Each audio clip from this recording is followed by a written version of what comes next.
박서진 부사관, 앞으로 나와. 서진이 당당히 걸어 나왔습니다. 군복은 완벽했습니다. 너, 내 엄마가 누군지 알아서 이렇게 뻣뻣한 거냐? 저는 박서진 부사관일 뿐입니다. 좋아, 그럼 제대로 보여주마. 쾅! 강태수의 주먹이 서진의 얼굴을 후려쳤습니다. 별 둘 달았으면 뭐해? 이 부대에선 내가 신이다. 며칠 뒤 면회소, 서진아, 현숙의 목소리가 떨렸습니다. 딸은 붓고 멍든 얼굴로 고개를 떨군 채 속삭였습니다. 엄마 나 죽을 것 같아. 그 순간 박현숙의 세상이 무너졌습니다. 우리 딸 엄마가 미안해. 그리고 잠시 멈춘 뒤 군모를 바짝 눌렀으며 목소리를 바꿨다. 이제부터는 엄마 박현숙이 아니라 군인 박현숙이다. 그날 한 어머니의 분노가 최전방 부대를 뒤흔들었습니다. 만약 그 딸이 여러분의 딸이었다면 어떻게 하시겠습니까? 이 사건의 끝은 단순한 복수가 아니라 대한민국군 전체를 바꾸게 됩니다. 여러분의 생각을 댓글로 남겨주세요. 그리고 정의로운 이야기를 더 많은 분들이 함께 볼 수 있도록 구독과 좋아요 눌러주시면 큰 힘이 됩니다. 지금 바로 시작하겠습니다. 새벽 5시 서울 근교 군관사에서는 이미 하루가 시작되고 있었습니다. 박현숙 소장은 침실에서 일어나자마자 습관적으로 시계를 확인했습니다. 정확히 5시였습니다. 30년 군 생활이 만들어낸 생체 시계는 알람 시계보다도 정확했습니다. 현숙은 옷장에서 군복을 꺼내며 깊은 숨을 들이마셨습니다. 다림질이 완벽하게 된 군복 위로 2개의 별이 반짝였습니다. 별 2개. 소장. 한국군 역사상 몇 안 되는 여성 장성 중 한 명이었습니다. 하지만 지금 현숙의 마음속에는 별보다 더 소중한 것이 자리 잡고 있었습니다. 거울 앞에서 군복을 입으며 현숙은 속으로 중얼거렸습니다. 군인은 원칙으로 서지만 엄마는 아이로 산다. 나는 그 사이에 서 있구나. 이 말이 현숙의 전부였습니다. 30년간 원칙과 명령으로 살아온 군인 박현숙. 하지만 20년간 딸 하나만 바라보며 살아온 엄마 박현숙. 2개의 정체성이 현숙의 가슴 속에서 매일 아침 부딪혔습니다. 창문을 열어 젖히자 아침 공기와 함께 태극기가 바람에 펄럭이는 소리가 들렸습니다. 관사 앞마당에 걸린 태극기는 오늘도 당당하게 휘날리고 있었습니다. 빨간색과 파란색이 선명한 태극 문양이 새벽 햇살을 받아 눈부시게 빛났습니다. 현숙은 잠시 그 모습을 바라보며 가슴에 손을 얹었습니다. 이 나라를 지키는 군인으로서의 자부심이 가슴 깊숙이에서 뜨겁게 올라왔습니다. 하지만 그 순간 부엌에서 냉장고 문 여는 소리가 들렸습니다. 현숙은 태극기에서 시선을 돌려 부엌으로 향했습니다. 냉장고에서 김과 단무지, 우엉, 계란을 꺼내며 현숙의 표정이 부드러워졌습니다. 딸 서진이 어릴 때부터 좋아했던 김밥 재료들이었습니다. 우리 진이가 이걸 얼마나 좋아하는지. 현숙의 손은 능숙하게 움직였습니다. 밥을 짓고 계란을 부치고 우엉을 달콤하게 볶았습니다. 김밥을 만드는 현숙의 손길은 군대에서 부하들에게 명령을 내릴 때와는 전혀 달랐습니다. 부드럽고 세심하고 사랑이 가득했습니다. 김희의 밥을 펼치며 현숙은 딸 생각에 빠졌습니다.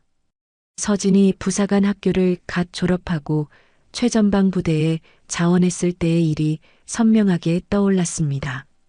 그날 서진은 현숙의 집무실을 찾아와 단호한 목소리로 말했습니다. 엄마, 난 내 힘으로 인정받을 거야. 엄마 이름 뒤에 숨고 싶지 않아. 현숙은 그때 딸의 결연한 표정을 잊을 수 없었습니다. 자신과 똑같은 눈빛이었습니다. 포기하지 않는 눈빛, 앞으로 나아가려는 의지가 담긴 눈빛이었습니다. 현숙은 애써 미소를 지으며 딸을 응원했지만 마음 깊은 곳에서는 불안이 조용히 자라나고 있었습니다. 그래, 우리 딸도 이제 다 컸구나.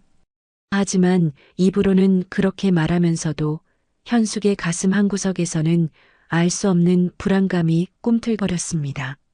최전방 부대. 그곳은 현숙도 잘 아는 곳이었습니다. 군기가 엄격하고 위계 질서가 철저한 곳. 특히 여군에게는 더욱 힘든 환경이었습니다. 김밥을 정성스럽게 말면서 현숙은 서진의 어린 시절을 떠올렸습니다. 유치원에서 돌아온 서진이 엄마 김밥 만들어줘라고 조르던 모습. 소풍 전날 밤 늦게까지 김밥을 싸주면서 우리 딸 친구들과 맛있게 먹어라고 웃으며 말하던 자신의 모습. 그때는 모든 게 단순했습니다. 딸이 원하는 걸 해주고, 딸이 아프면 병원에 데려가고, 딸이 기뻐하면 함께 웃었습니다. 하지만 이제 서진은 현숙이 손 닿지 않는 곳에서 자신의 길을 걷고 있었습니다. 도시락에 김밥을 정성스럽게 담으면서 현숙은 창밖을 다시 바라봤습니다. 태극기는 여전히 펄럭이고 있었습니다. 그 태극기 아래서 현숙은 군인이었습니다. 하지만 이 김밥 도시락 앞에서 현숙은 그냥 엄마였습니다. 식탁에 도시락을 놓고 현숙은 잠시 앉아서 커피를 마셨습니다. 조용한 새벽 관사는 고요했습니다. 시계 초침 소리만이 규칙적으로 들렸습니다. 하지만 현숙의 마음은 복잡했습니다. 군인은 원칙으로 서지만 엄마는 아이로 산다. 나는 그 사이에 서 있다. 현숙은 다시 한번 이 말을 속으로 중얼거렸습니다. 이것이 현숙의 숙명이었습니다. 국가에 대한 충성과 딸에 대한 사랑 사이에서 균형을 잡으며 살아가는 것. 시계를 보니 6시 30분이 다 되어가고 있었습니다. 출근 준비를 마친 현숙은 도시락을 들고 현관으로 향했습니다.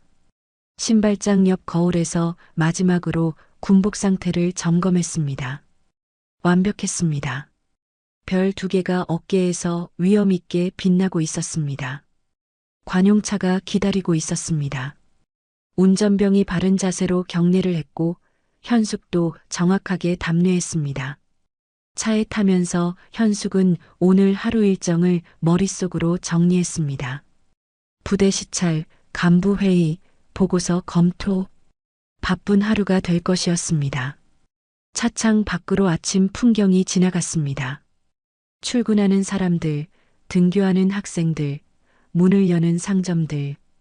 평범한 일상이었습니다. 현숙은 이 평범한 일상을 지키는 것이 자신의 임무라고 생각했습니다. 하지만 동시에 자신의 딸도 이런 평범한 일상을 누릴 권리가 있다고 생각했습니다. 서진이 배속된 최전방 육군 보병대대는 철책선에서 불과 2km 떨어진 곳에 위치해 있었습니다. 이곳은 국가 안보의 최전선이자 동시에 군기와 위계 질서가 가장 엄격한 곳이기도 했습니다. 서진은 이곳에서 자신의 실력을 증명하고 싶었지만 현실은 생각보다 훨씬 가혹했습니다. 강태수 중령은 이 부대의 실질적인 지배자였습니다.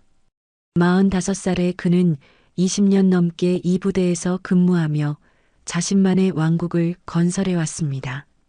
키가 크고 건장한 체격에 언제나 차갑게 가라앉은 눈빛을 하고 있었습니다.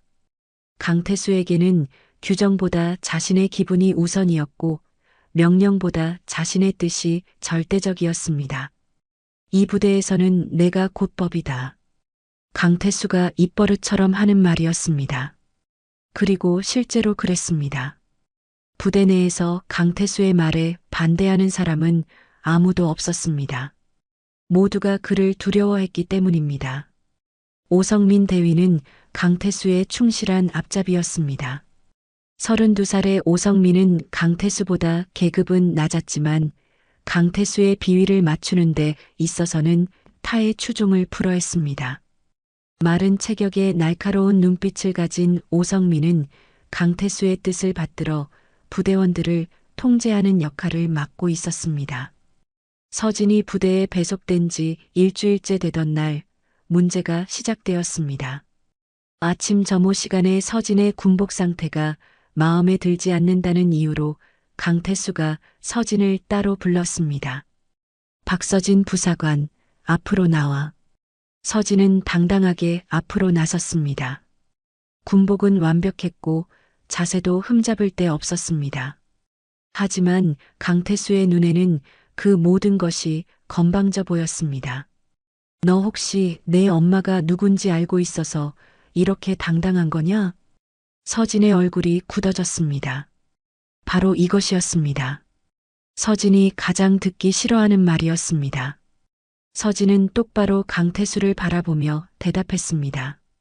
저는 박서진 부사관일 뿐입니다. 다른 것은 상관없습니다. 강태수의 입꼬리가 비틀어졌습니다. 그래, 그럼 여기서는 박서진 부사관으로만 대우받고 싶다는 뜻이지? 그렇습니다.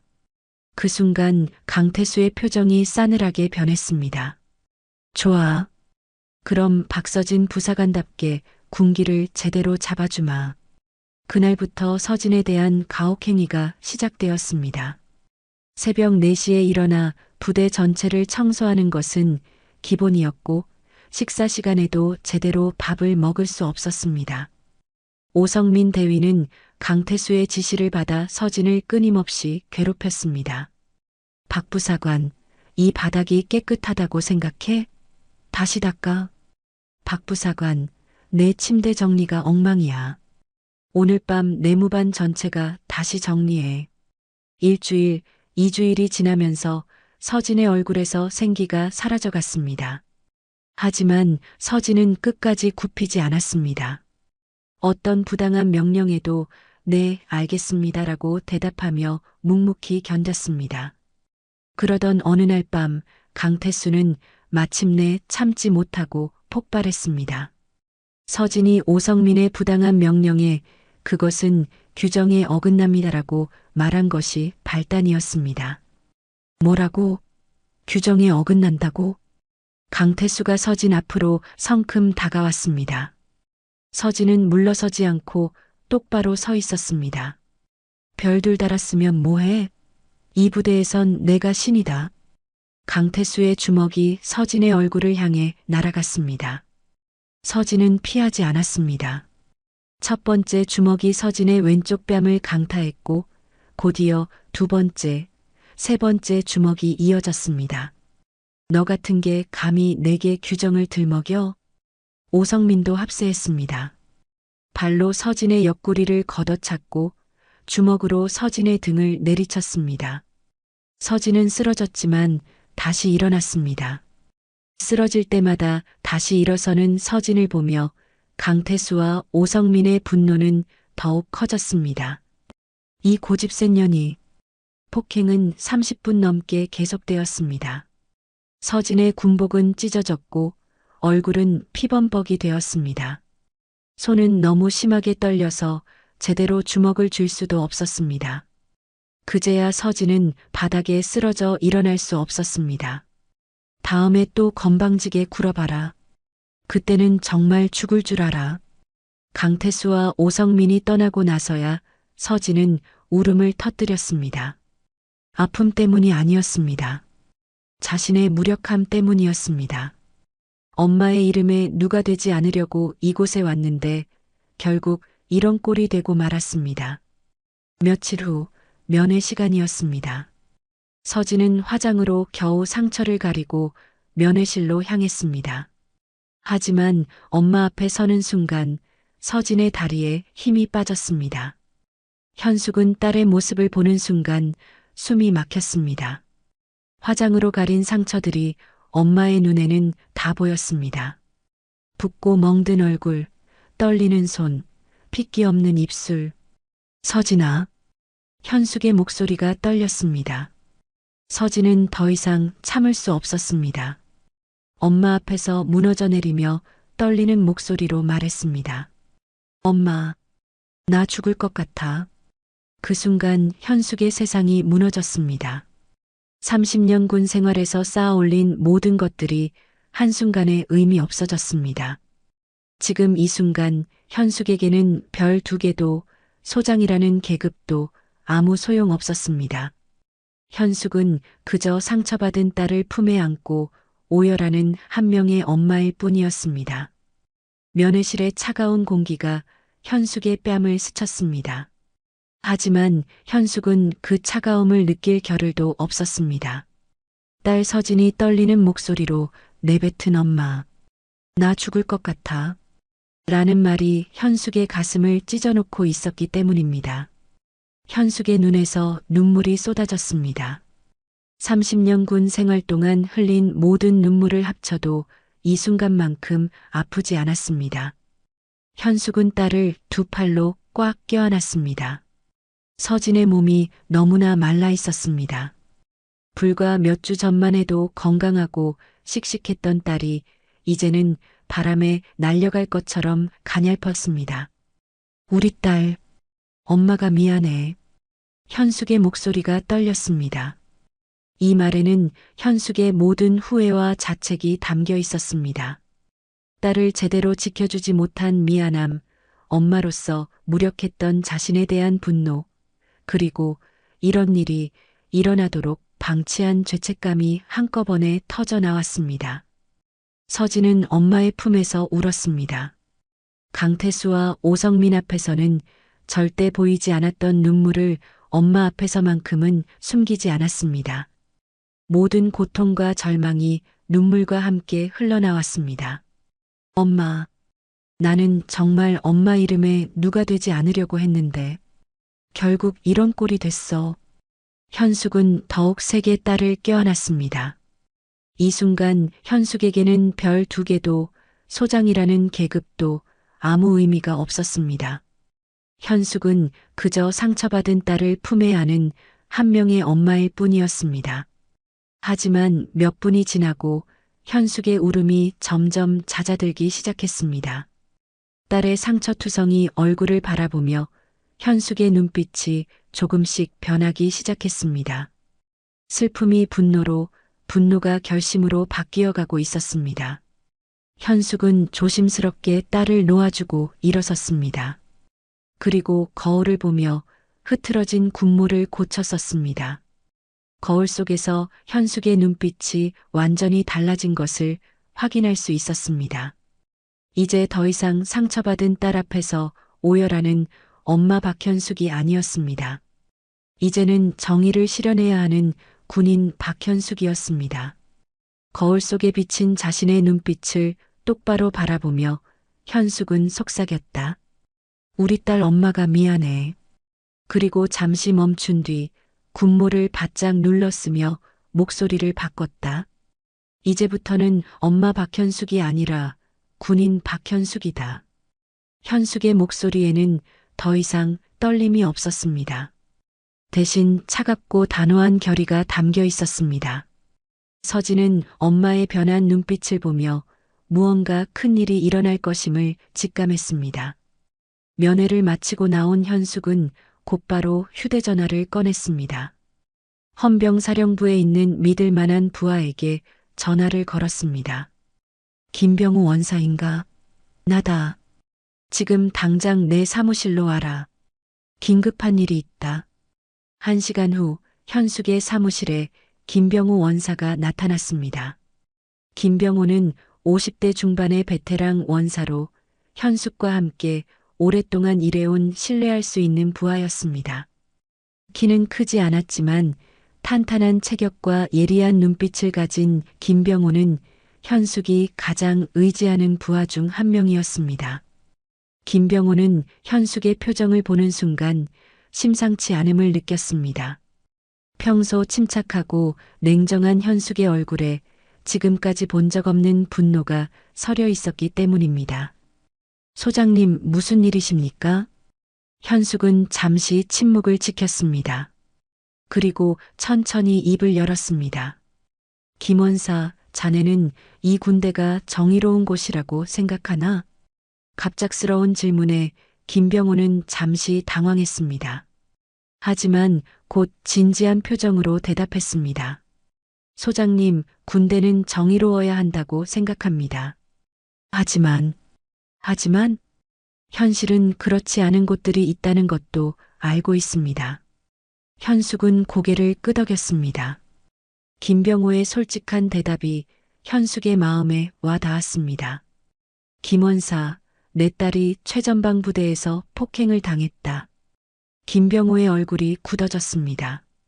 현숙은 계속해서 말했습니다. 강태수 중령과 오성민 대위가 내 딸을 가혹하게 폭행했다. 군기잡기라는 명목으로 말이야. 김병호는 주먹을 꽉 쥐었습니다. 군 간부가 부하를 폭행하는 것은 명백한 범죄였습니다. 더군다나 그 피해자가 현숙의 딸이라니. 소장님, 이 부대 썩은 지 오래입니다. 김병호의 목소리에는 분노가 담겨 있었습니다. 사실 김병호도 그 부대의 문제점들을 어느 정도 알고 있었습니다. 하지만 증거가 없었고 무엇보다 강태수의 세력이 만만치 않았기 때문에 쉽게 손을 댈 수 없었습니다. 그동안 우리가 너무 안일했던 것 같다. 이제라도 바로 잡아야 한다. 김병호의 말에 현숙은 깊이 공감했습니다. 그동안 현숙도 이런 문제들이 있다는 것을 어렴풋이 알고 있었지만 직접적으로 나서지는 않았습니다. 하지만 이제는 달랐습니다. 자신의 딸이 피해자가 된 이상 더 이상 방관할 수 없었습니다. 현숙은 책상 서랍에서 헌병사령부 권한 서류를 꺼냈습니다. 이 서류가 있으면 어떤 부대든 수사할 수 있는 권한을 가질 수 있었습니다. 좋다. 헌병사령부 권한으로 직접 수사하겠다. 현숙의 목소리는 단호했습니다.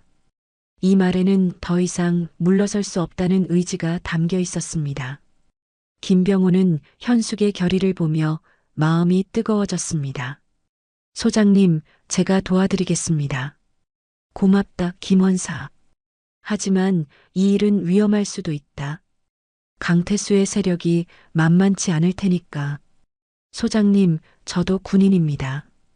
정의를 위해서라면 어떤 위험도 감수하겠습니다. 현숙은 김병호를 바라보며 고마움을 느꼈습니다. 이런 부하가 있기에 현숙도 용기를 낼 수 있었습니다. 그럼 내일부터 시작하자. 모든 증거를 수집하고 관련자들을 조사해야 한다. 네, 소장님. 반드시 진실을 밝혀내겠습니다. 그날 밤 현숙은 사무실에서 홀로 생각에 잠겼습니다. 창밖으로 보이는 태극기가 어둠 속에서도 바람에 펄럭이고 있었습니다. 현숙은 그 태극기를 바라보며 다짐했습니다. 군인으로서의 정의를 그리고 엄마로서의 사랑을 모두 지켜내겠다고. 다음 날 오전 10시 최전방 부대 상공에 헬기 소리가 울려 퍼졌습니다. 웅웅거리는 헬기 소리에 부대 전체가 술렁이기 시작했습니다. 연병장에서 훈련 중이던 병사들은 고개를 들어 하늘을 바라봤고 막사에서 업무를 보던 간부들은 창밖으로 몰려나왔습니다. 저게 뭐야? 훈련용 헬기가 아닌 것 같은데? 저 헬기 헌병사령부 소속 아냐? 병사들의 수군거림이 커졌습니다. 헬기는 점점 가까워지더니 연병장 한복판에 착륙했습니다. 로터가 돌면서 일으키는 바람에 흙먼지가 사방으로 날렸습니다. 모든 이들이 숨을 죽이고 헬기를 바라봤습니다. 헬기에서 내린 사람은 박현숙 소장이었습니다. 군복 위에 별 2개가 햇빛을 받아 번쩍였습니다. 현숙의 얼굴은 차갑고 단호했습니다. 그 뒤로 김병호 원사와 헌병 수사관들이 따라 내렸습니다. 부대 본부에서 이 광경을 지켜본 강태수 중령의 얼굴이 순간 굳어졌습니다. 박현숙 소장이 직접 이 부대에 온 이유를 모를 리 없었습니다. 분명 서진의 일 때문일 것이었습니다. 대위, 지금 당장 내 사무실로 와. 강태수가 오성민 대위를 불렀습니다. 오성민은 창밖으로 내려다 보이는 헬기를 보며 불안해했습니다. 평소 자신만만했던 얼굴에 처음으로 당황스러운 표정이 스쳤습니다. 강태수의 사무실에서 긴급회의가 시작되었습니다. 강태수는 책상에 주먹을 내리치며 소리쳤습니다. 이런 젠장, 저 여자가 직접 올 줄은 몰랐어. 오성민은 입술을 깨물며 물었습니다. 중령님, 어떻게 하시겠습니까? 혹시 서진이가 뭔가 말했을까요? 그래서 내가 처음부터 말했잖아.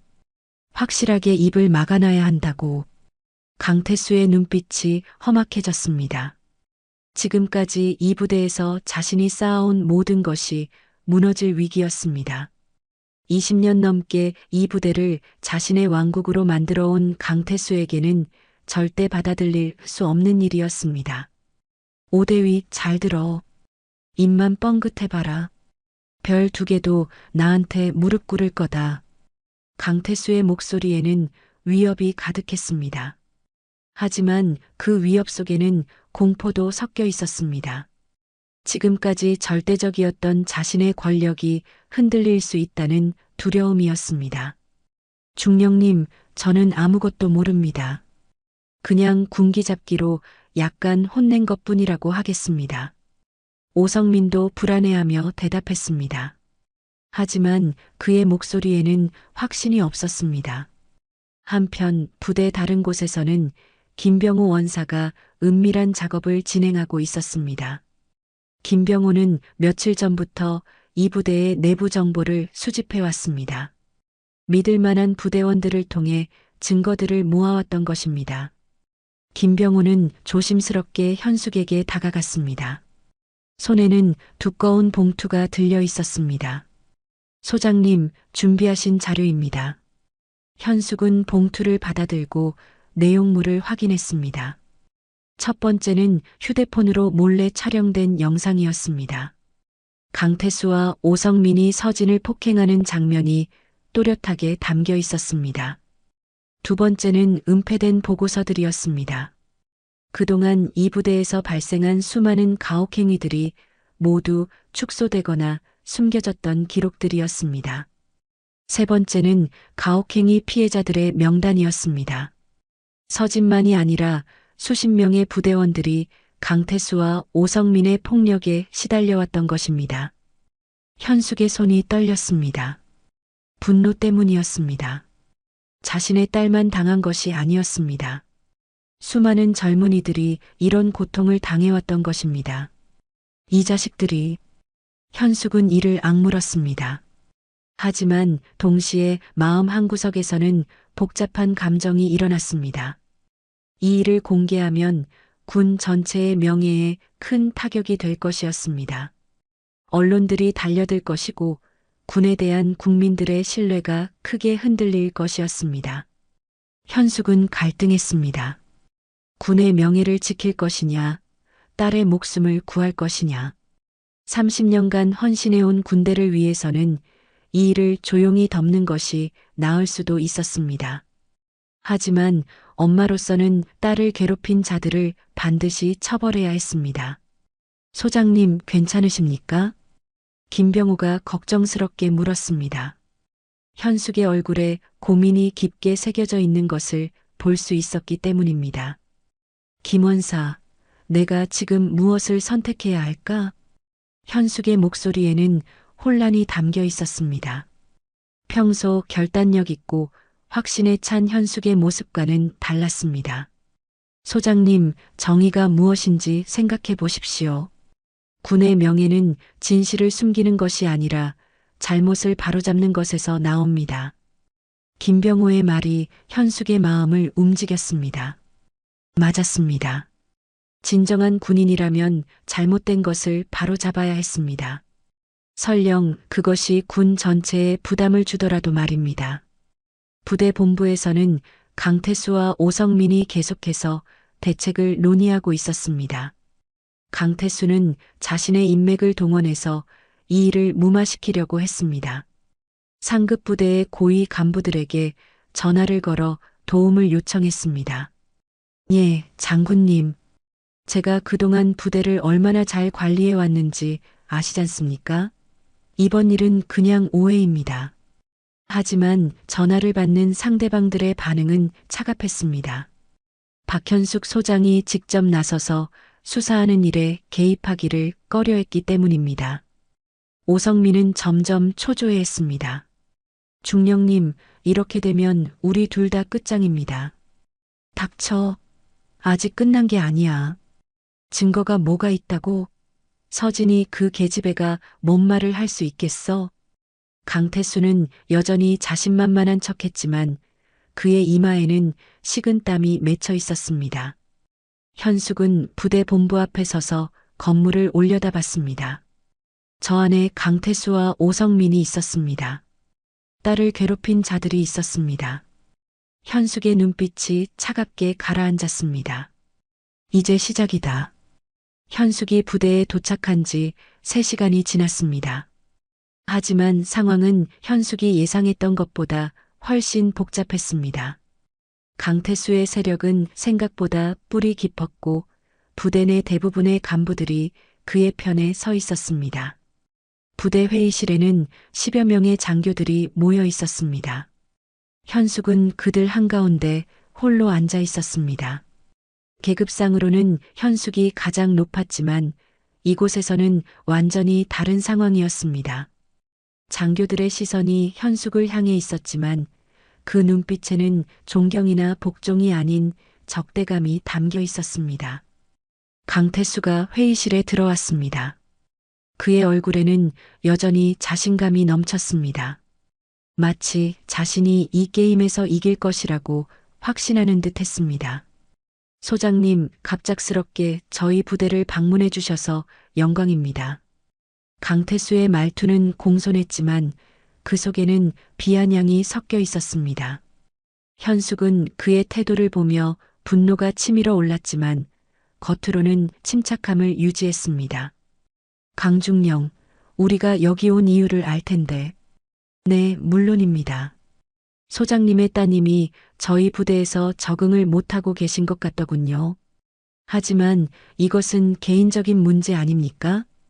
강태수의 말에 다른 장교들이 웃음을 터뜨렸습니다. 현숙은 주위를 둘러봤습니다.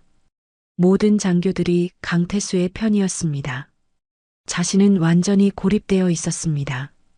개인적인 문제? 부하를 폭행한 것이 개인적인 문제라고? 현숙의 목소리가 높아졌습니다. 하지만 강태수는 여전히 여유로웠습니다. 폭행이라니요, 소장님. 그냥 군기잡기였을 뿐입니다. 소장님도 군인이시니 아시지 않습니까? 때로는 강한 지도가 필요하다는 것을. 오성민 대위가 앞으로 나섰습니다. 그의 얼굴에는 비웃음이 가득했습니다. 소장님, 죄송하지만 세상은 그렇게 안 돌아갑니다. 오성민의 말에 현숙의 가슴이 철렁했습니다. 이 말 속에는 현숙의 권위를 완전히 무시하는 태도가 담겨 있었습니다.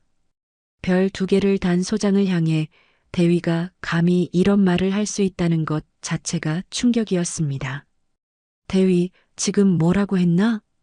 현숙의 목소리가 떨렸습니다. 분노와 당황이 섞인 떨림이었습니다. 현실을 말씀드린 겁니다, 소장님. 이 부대에서는 강중령님의 말이 곧 법입니다. 소장님이라고 해서 그것을 바꿀 수는 없어요. 회의실이 조용해졌습니다. 모든 장교들이 숨을 죽이고 현숙의 반응을 지켜봤습니다. 현숙은 주먹을 꽉 쥐었습니다. 하지만 무력감이 밀려왔습니다. 여기서는 자신이 아무것도 할 수 없다는 것을 깨달았기 때문입니다. 한편 부대 다른 곳에서는 더욱 끔찍한 일이 벌어지고 있었습니다. 강태수의 지시로 서진이 격리된 건물에서 다시 한번 폭행이 시작되었습니다. 이번에는 현숙이 부대에 와 있다는 이유로 더욱 가혹했습니다. 너 때문에 우리가 얼마나 곤란해졌는지 아냐? 부사관 둘이 서진을 끌고 가며 소리쳤습니다. 서진은 이미 며칠 전 폭행으로 인해 몸 상태가 좋지 않았습니다. 하지만 그들은 서진의 상태를 전혀 고려하지 않았습니다. 좁은 방에 갇힌 서진은 다시 한번 폭행을 당했습니다. 이번에는 더욱 체계적이고 잔인했습니다. 그들은 서진의 정신을 완전히 무너뜨리려고 했습니다. 너희 엄마가 와서 뭘 할 수 있을 것 같냐? 여기서는 아무것도 할 수 없어. 서진은 바닥에 쓰러져 신음했습니다. 하지만 그때 서진의 입에서 절규가 터져 나왔습니다. 엄마, 제발 오지 마세요. 엄마까지 망가져요. 서진의 목소리는 처절했습니다.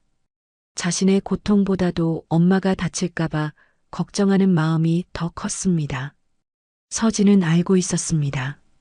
이 부대에서는 아무리 높은 계급이라도 강태수를 상대할 수 없다는 것을. 회의실로 돌아가서 현숙은 더욱 절망적인 소식을 들어야 했습니다. 김병우 원사가 어둠 속에서 수집한 증거들이 모두 사라진 것입니다. 폭행 영상이 담긴 휴대폰은 압수되었고 은폐된 보고서들은 불타버렸으며 피해자 명단은 찢어져서 버려졌습니다. 소장님, 증거들이 모두 사라졌습니다. 김병고 원사가 절망적인 목소리로 보고했습니다. 현숙의 얼굴이 하얗게 질렸습니다. 그동안 준비한 모든 것이 한순간에 물거품이 되어버린 것입니다. 강태수가 비웃음을 터뜨렸습니다. 소장님, 아무래도 헛수고를 하신 것 같네요. 여기에는 문제될 만한 증거가 아무것도 없습니다. 현숙은 무력감에 사로잡혔습니다. 자신이 가져온 모든 무기가 사라져버렸습니다. 이제 남은 것은 서진의 증언뿐이었지만 서진은 지금 격리되어 있어서 만날 수도 없었습니다. 소장님께서는 딸을 너무 걱정하신 나머지 잘못된 판단을 하신 것 같습니다. 오성민이 다시 한번 비아냥거렸습니다. 그의 말에 다른 장교들도 고개를 끄덕였습니다. 현숙은 완전히 고립되었습니다. 현숙의 눈에 눈물이 맺혔습니다. 30년 군 생활에서 이렇게 무력감을 느껴본 적이 없었습니다. 자신의 딸을 지키지 못할 뿐만 아니라 오히려 딸을 더 위험에 빠뜨린 것 같았습니다. 어깨에 달린 별 2개가 무겁게 느껴졌습니다. 이 별들이 무슨 소용이 있단 말입니까? 딸 하나 지키지 못하는 별이 무슨 의미가 있단 말입니까? 현숙의 군복도, 권위도 모든 것이 무의미하게 느껴졌습니다. 강태수가 승리의 미소를 지으며 말했습니다. 소장님, 이제 그만 돌아가시는 게 어떨까요? 딸분도 곧 정상적인 군 생활에 적응할 테니까요. 현숙은 대답할 수 없었습니다. 목구멍이 메어서 말이 나오지 않았습니다. 김병우 원사도 고개를 숙이고 있었습니다. 모든 것이 끝난 것처럼 보였습니다. 회의실을 나서는 현숙의 발걸음은 무거웠습니다. 복도를 걸으며 현숙은 생각했습니다. 내가 무엇을 위해 30년을 군인으로 살아왔던가? 이런 식으로 무너질 줄 알았다면. 밖으로 나온 현숙은 헬기를 바라봤습니다. 몇 시간 전 의기양양하게 타고 온 헬기가 이제는 패배의 상징처럼 보였습니다. 현숙의 어깨가 떨렸습니다. 좌절과 분노, 그리고 딸에 대한 걱정이 한꺼번에 몰려왔습니다. 밤이 깊어갔습니다. 부대 밖 언덕 위에 현숙이 홀로 앉아 있었습니다. 멀리 부대 건물들에서 새어나오는 불빛이 어둠 속에서 깜빡였습니다. 차가운 바람이 현숙의 뺨을 스쳤지만 현숙은 그것을 느끼지 못했습니다. 마음이 너무 아팠기 때문입니다. 현숙은 목에서 군번줄을 풀어 손에 쥐었습니다. 30년간 목에 걸고 다닌 군번줄이었습니다. 이 작은 줄 안에는 현숙의 모든 군 생활이 담겨 있었습니다. 소위로 임관했던 날, 첫 부대 배치받던 날, 계급이 하나씩 올라갈 때마다의 기쁨과 자부심. 하지만 지금 이 군번줄이 무겁게만 느껴졌습니다. 30년간 조국을 위해 헌신했다고 생각했는데 정작 자신의 딸 하나 지키지 못하고 있었습니다. 별 2개를 달았지만 그 별들은 아무 소용 없었습니다. 눈물이 떨어져 군번줄을 적셨습니다. 현숙은 처음으로 자신의 삶을 되돌아봤습니다. 군인이 되기 위해 포기했던 것들, 딸과 함께하지 못했던 시간들, 군인이라는 이름으로 참아왔던 수많은 순간들. 나는 군인이기 전에 내 엄마였구나. 현숙의 속삭임이 어둠 속으로 스며들었습니다. 이 말 속에는 현숙의 모든 후회와 깨달음이 담겨 있었습니다. 딸을 낳고 키우면서도 군인으로서의 의무를 우선시했던 자신, 딸이 도움을 청할 때도 군대의 원칙을 앞세웠던 자신, 서진이 어렸을 때가 떠올랐습니다. 유치원 운동회에 가지 못했던 날, 아플 때 옆에 있어주지 못했던 날, 밤늦게 돌아와서 이미 잠든 딸의 이마에 살짝 키스하고 지나쳤던 수많은 밤들. 미안해, 서진아. 엄마가 정말 미안해. 현숙은 군번줄을 꽉 쥐고 오열했습니다. 30년간 참아왔던 눈물이 한꺼번에 쏟아져 나왔습니다. 군인으로서의 강함, 소장으로서의 위엄, 모든 것을 벗어던지고 현숙은 그냥 한 명의 엄마로 울었습니다. 그때 뒤에서 발소리가 들렸습니다. 현숙은 재빨리 눈물을 닦고 돌아봤습니다. 김병호 원사가 천천히 다가오고 있었습니다. 김병호의 얼굴에도 깊은 걱정이 새겨져 있었습니다. 소장님, 김병호는 현숙 옆에 조심스럽게 앉았습니다. 두 사람 사이에 잠시 침묵이 흘렀습니다. 김병호도 오늘 회의실에서 벌어진 일들을 생각하며 마음이 무거웠습니다. 김원사, 나는 실패했다. 현숙의 목소리에는 깊은 절망이 담겨 있었습니다. 김병호는 현숙을 바라봤습니다. 평소 당당하고 확신에 찬 현숙의 모습과는 너무나 달랐습니다. 소장님, 그렇지 않습니다. 김병호의 목소리는 단호했습니다. 현숙은 고개를 들어 김병호를 바라봤습니다. 김원사, 나는 아무것도 할 수 없었어. 증거도 사라졌고 부하들도 내 말을 듣지 않았어. 나는 무력한 존재일 뿐이야. 김병호는 잠시 멈춰서 생각했습니다. 그리고 천천히 입을 열었습니다. 소장님, 지금까지 소장님은 군인으로서 싸우려고 하셨습니다. 하지만 이번엔 다릅니다. 현숙은 김병호의 말을 이해하지 못하겠다는 표정을 지었습니다. 김병호는 계속해서 말했습니다. 소장님, 강태수와 오성민은 군인 박현숙을 상대하는 방법을 알고 있습니다. 하지만 엄마 박현숙을 상대하는 방법은 모릅니다. 김병호가 일어서며 현숙을 향해 외쳤습니다. 소장님, 이제는 군인으로서가 아니라 어머니로서 싸워주십시오. 김병호의 외침이 깊은 밤을 가로질렀습니다. 현숙의 가슴이 뛰기 시작했습니다. 김병호의 말이 현숙의 마음 깊은 곳을 건드렸기 때문입니다. 어머니로서 싸운다는 게 무슨 뜻이야? 소장님, 지금까지는 군대의 규정과 절차에 따라 움직이려고 하셨습니다. 하지만 이제는 다릅니다. 소장님은 딸을 지키려는 어머니입니다. 어머니에게는 군대의 규정보다 더 강한 힘이 있습니다. 김병호의 말에 현숙의 눈빛이 변하기 시작했습니다. 맞았습니다. 지금까지 현숙은 군인으로서의 원칙에 매여 있었습니다. 하지만 이제는 달라야 했습니다. 김원사 말이 맞다. 나는 지금까지 군인 박현숙으로만 살려고 했어. 하지만 이제는 현숙이 천천히 일어났습니다. 그리고 군번줄을 다시 목에 걸었습니다. 하지만 이번에는 의미가 달랐습니다. 이제 이 군번줄은 단순히 군인의 상징이 아니었습니다. 딸을 지키기 위해 싸우는 엄마의 결이었습니다. 군인 박현숙과 엄마 박현숙. 이제 두 얼굴 모두를 써야 한다. 현숙의 목소리에 다시 힘이 생겼습니다. 김병호는 현숙의 변화를 보며 안도의 미소를 지었습니다. 그렇습니다, 소장님. 군인의 권위와 어머니의 사랑, 둘 다 현숙님의 무기입니다. 현숙은 부대를 바라봤습니다. 저 안에서 딸이 고통받고 있었습니다. 강태수와 오성민이 승리감에 젖어 있을 것이었습니다. 하지만 이제는 달랐습니다.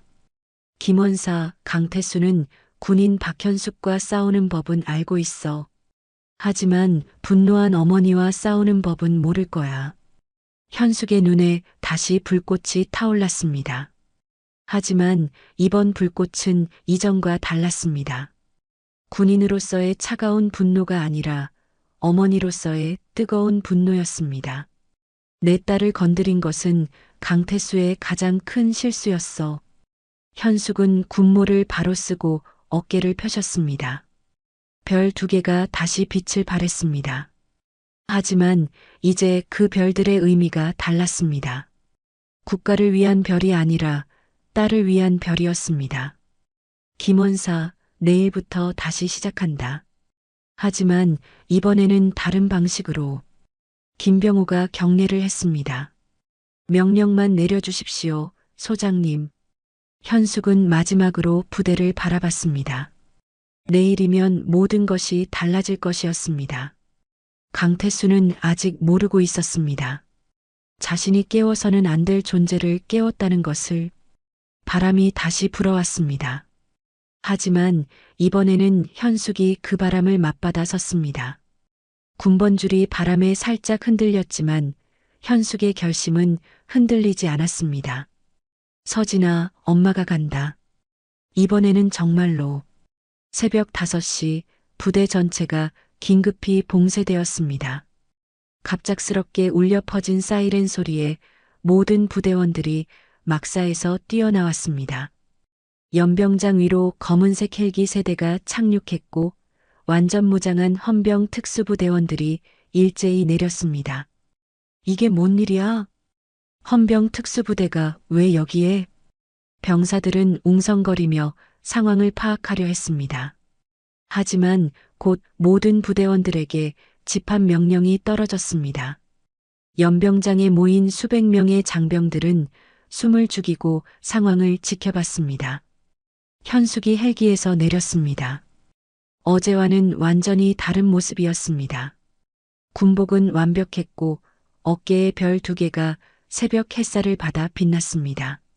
하지만 무엇보다 현숙의 눈빛이 달랐습니다. 차갑고 단호했지만 그 안에는 타오르는 분노가 담겨 있었습니다. 김병호 원사가 현숙에게 다가와 보고했습니다. 소장님, 모든 준비가 완료되었습니다. 좋다. 시작하자. 현숙의 목소리는 낮았지만 위력적이었습니다. 헌병 특수부대원들이 일제히 부대 본부로 향했습니다. 그들의 움직임은 정확하고 신속했습니다. 부대 본부에서는 강태수와 오성민이 급히 대책을 논의하고 있었습니다. 창밖으로 보이는 헌병 특수부대의 모습에 2 사람의 얼굴이 하얗게 질렸습니다. 중령님, 이제 어떻게 하죠? 오성민의 목소리가 떨렸습니다. 어제까지만 해도 자신만만했던 그의 모습은 온데간데 없었습니다. 아직 끝난 게 아니야. 저들에게 증거가 뭐가 있다고? 강태수는 여전히 버티려 했지만 그의 목소리에도 불안이 섞여 있었습니다. 바로 그때 사무실 문이 열리며 현숙이 들어왔습니다. 뒤로는 헌병 특수부대원들이 따라왔습니다. 강태수와 오성민은 자리에서 일어나 현숙을 마주봤습니다. 긴장감이 사무실을 가득 채웠습니다. 3 사람은 서로를 바라보며 침묵을 지켰습니다. 강태수가 먼저 입을 열었습니다. 소장님, 이게 무슨 짓입니까? 우리 부대를 이렇게 포위하다니. 현숙은 대답하지 않고 천천히 강태수에게 다가갔습니다. 2 사람 사이의 거리가 좁혀지면서 긴장감이 극에 달했습니다. 강태수 중령, 오성민 대위. 2 분은 체포됩니다. 현숙의 선언에 강태수가 비웃음을 터뜨렸습니다. 체포? 무슨 죄로 말입니까? 어제 말씀드렸듯이 증거가 뭐가 있습니까? 강태수는 여전히 자신 있었습니다. 모든 증거를 없앴다고 생각했기 때문입니다. 증거요? 현숙이 김병호 원사에게 눈짓했습니다. 김병우가 봉투를 꺼내어 현숙에게 건넸습니다. 현숙은 그 안에서 서류들을 꺼냈습니다.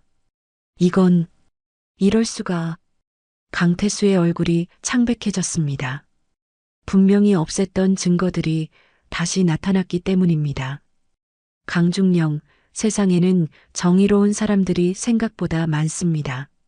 당신이 협박했던 부대원들 중에도 양심을 지킨 사람들이 있었어요. 현숙의 말에 강태수는 주변을 둘러봤습니다. 그제야 깨달았습니다. 자신이 완전히 고립되었다는 것을. 오성민이 무너져 내렸습니다. 중령님, 이제 끝났습니다. 강태수는 마지막으로 현숙을 똑바로 바라보며 말했습니다. 나를 무너뜨린다고 세상이 바뀔 것 같나? 강태수의 목소리에는 여전히 오만함이 남아 있었습니다. 자신이 쓰러져도 세상은 변하지 않을 것이라는 체념과 동시에 마지막 허세였습니다. 현숙은 강태수를 차갑게 바라보며 단호하게 대답했습니다. 아니. 잠시 침묵이 흘렀습니다. 그리고 현숙이 계속해서 말했습니다. 내 딸의 눈물부터 멈추게 할 거다. 현숙의 말에는 흔들림이 없었습니다. 이 말 속에는 어머니로서의 확고한 의지가 담겨 있었습니다.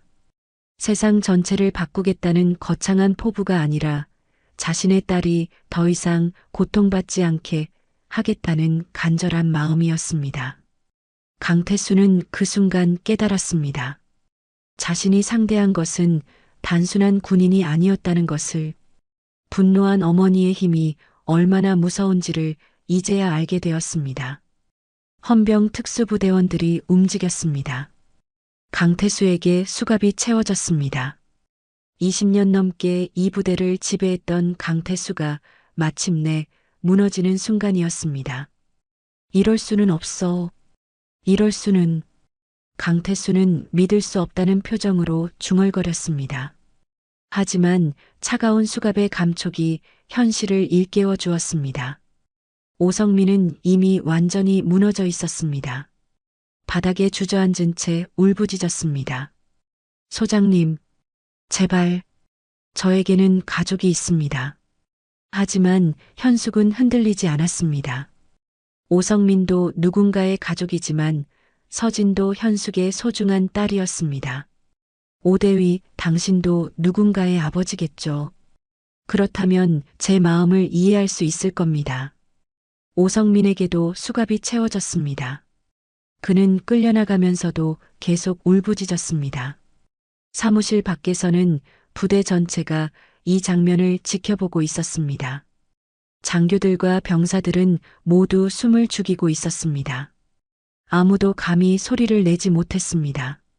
연병장에 모인 부대원들 사이로 속삭임이 퍼졌습니다. 강중령이 잡혔다. 드디어 이 부대도 바뀌겠구나.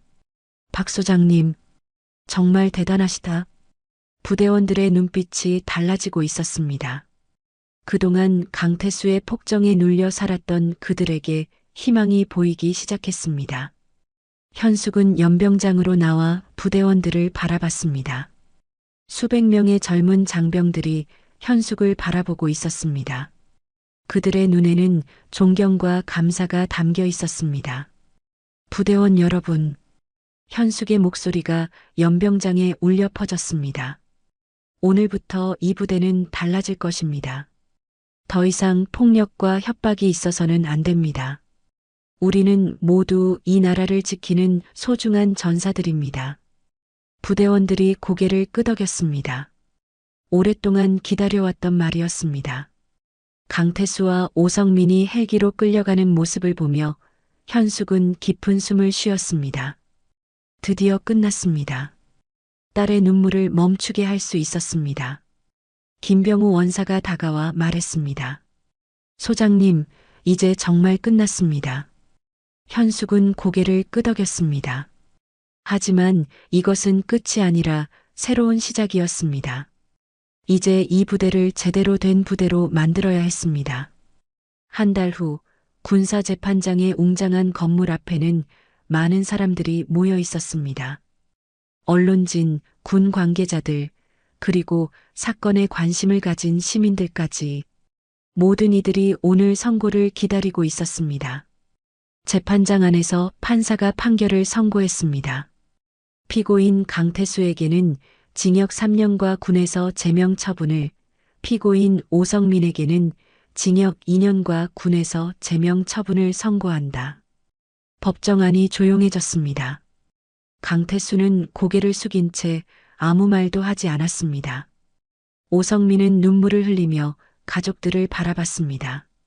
법의 정의가 실현되는 순간이었습니다. 재판장을 나서며 현숙은 깊은 숨을 쉬었습니다. 마침내 모든 것이 끝났습니다. 딸을 괴롭힌 자들이 합당한 처벌을 받았습니다. 법이 살아있다는 것을 확인할 수 있었습니다. 그 무렵 최전방 부대는 완전히 달라져 있었습니다. 새로운 지휘관이 부임했고 부대 전체의 분위기가 바뀌었습니다.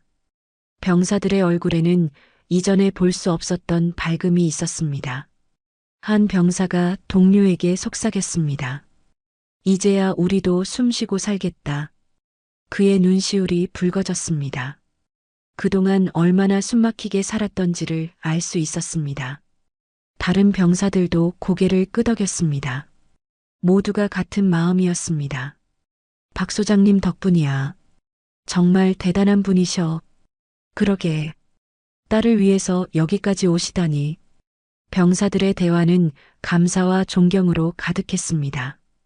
현숙이 한 일이 단순히 개인적인 복수가 아니라 부대 전체를 구원한 일이라는 것을 모든 이들이 알고 있었습니다. 부대 의무실에서는 서진이 마지막 치료를 받고 있었습니다. 몸의 상처는 거의 다 나았지만 마음의 상처는 아직 완전히 아물지 않았습니다. 하지만 예전보다는 훨씬 밝아진 모습이었습니다. 의무대장이 서진에게 말했습니다. 이제 정상 근무 복귀가 가능합니다. 몸 상태는 완전히 회복되었어요.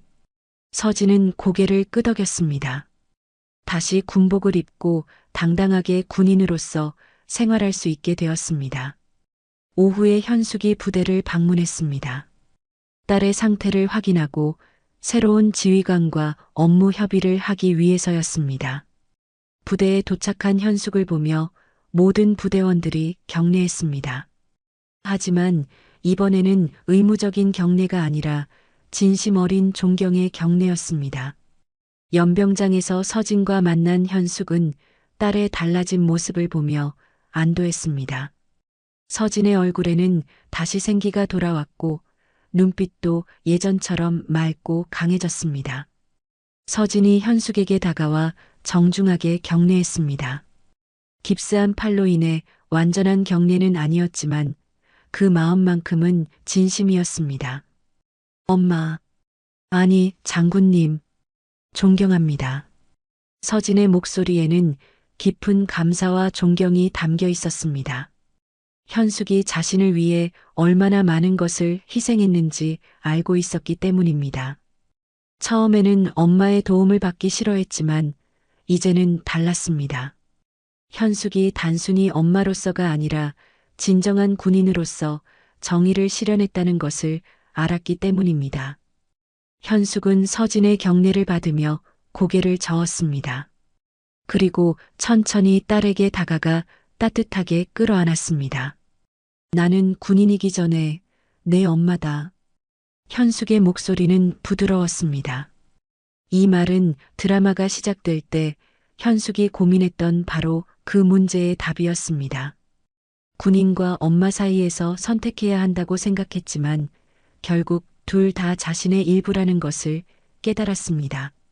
서진이 엄마 품에서 눈물을 흘렸습니다. 하지만 이번에는 고통의 눈물이 아니라 감사의 눈물이었습니다.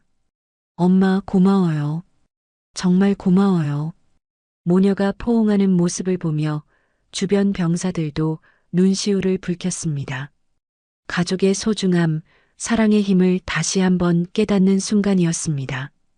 저녁이 되어 현숙과 서진은 함께 부대를 둘러봤습니다.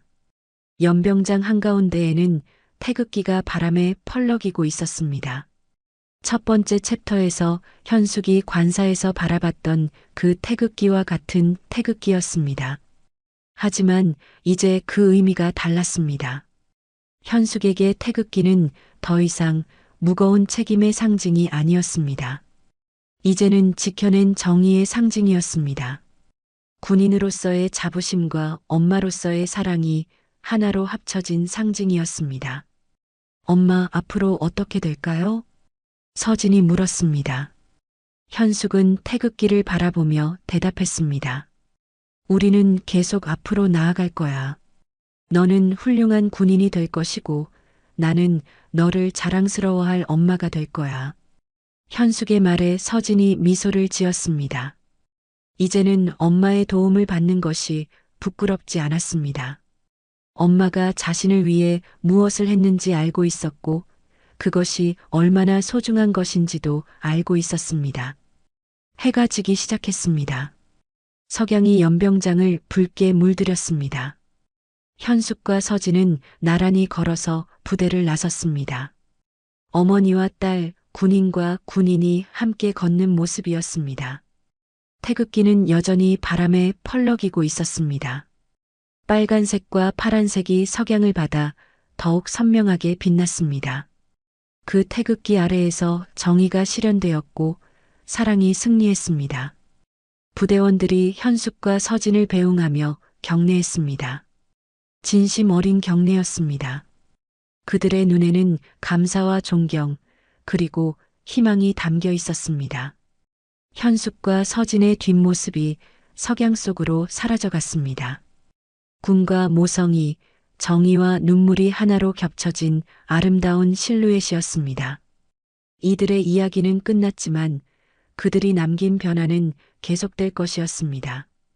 부대는 변했고 사람들의 마음도 변했습니다.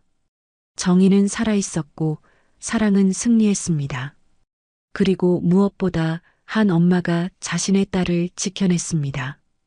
오늘 이야기가 마음에 닿으셨다면 좋아요와 구독, 알림 설정으로 응원해주세요.